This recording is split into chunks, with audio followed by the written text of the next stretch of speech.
Esports Nutshell News. Everything on the world of esports in a video nutshell. Optic Gaming beats Millennium at the Crown Melbourne Invitational to win first place and $30,000. NaVi gets first and a chunk of the $300,000 prize pool in the Wargaming.net League Grand Finals. Arizona State University Real Dream Team beats University of Texas Arlington Darkblaze to win the Heroes of the Dorm Championship, which included 500 college teams. Team Secret recruits their first Street Fighter player, Lee Chung Gon Poongko.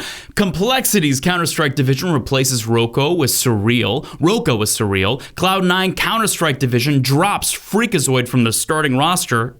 Optic replaces Shahzam with Mixwell. Halo Championship Series Pro League announces their $250,000 prize pool for May 31st. MLG Columbus notes their event garnered 71 million views, 45 million hours watched, 1.6 million peak concurrent viewers, and selling out their 10,000-seat theater arena for 3 days straight. Wargaming announces their movement to create a pro player union run by players with their legal and security assistance if needed. ESPN partners with International Drone Racing Association to launch the Racing Championship on ESPN3, with the grand finals to be held at Governor's Island in New York City. Team Impulse's general manager Lucas Wen says, "I want to say something, and if you like it, you can take it. If you don't, you can send it right on back, but I want you to invest in me. Wait, or you can buy me." Red Bull announces their senior esports program manager position opening and leads with, "Now, of course, most of you reading this shouldn't even think of applying. Of course. But maybe someone's reading this with 6 years of esports experience and will let us pay them in Red Bull Cranberry Bath." Mouse Sports acquires German Vainglory Team Rebirth of Empire. Fox does a story on esports. Their news anchor is not impressed. GQ's The Grind video series Season 2 covers the problems esports athletes go through in their careers. Azubu launches their new player, Everest, featuring HTML5, up to 4K or 1080p 60 frames per second playback, and live DVR. Conan O'Brien hangs out at a PC Bang and is much less offensive to gamers than the other late-night host, Jimmy Kimmel.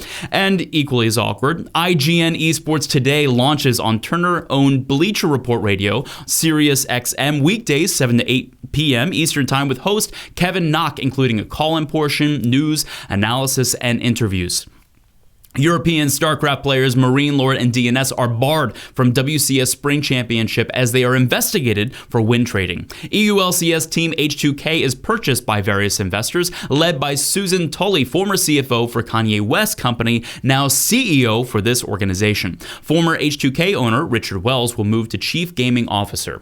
Amazon acquires BlueStacks TV, which allows players to stream mobile games through their PC to BlueStacks platform with 130 million users, or Twitch, who just made a deal with Super Evil Megacorp to build up a tournament around their mobile game Vainglory. BlueStacks launched in 2011 and raised $27 million before the deal. Riot Games sinks a statue of their League of Legends champion Nautilus off the Australian state Queensland's coast to create an artificial reef, a promise made by Riot after players on their Oceanic server collected points playing as selected champions, which went on towards the project. Timo Brottegem covers the London Esports Conference and delivers a great quote from Peter Warman, CEO of Newzoo. "Now let's not get too excited and overestimate the growth of our industry." End quote. It's funny because 98% of all unique news outlets use Newzoo's sexy statistics to overinflate the growth of esports, and by 2017, that number is expected to reach 507% of all news outlets. Perfect World president Yongfang Zhang writes an apology letter for the company's monumental flop at the 2016 Shanghai Major and says in the letter, "Gabe Newell, I'm sorry. Please forgive Perfect World for all the wrong we've done. Please come back, James Harding." Have a great weekend.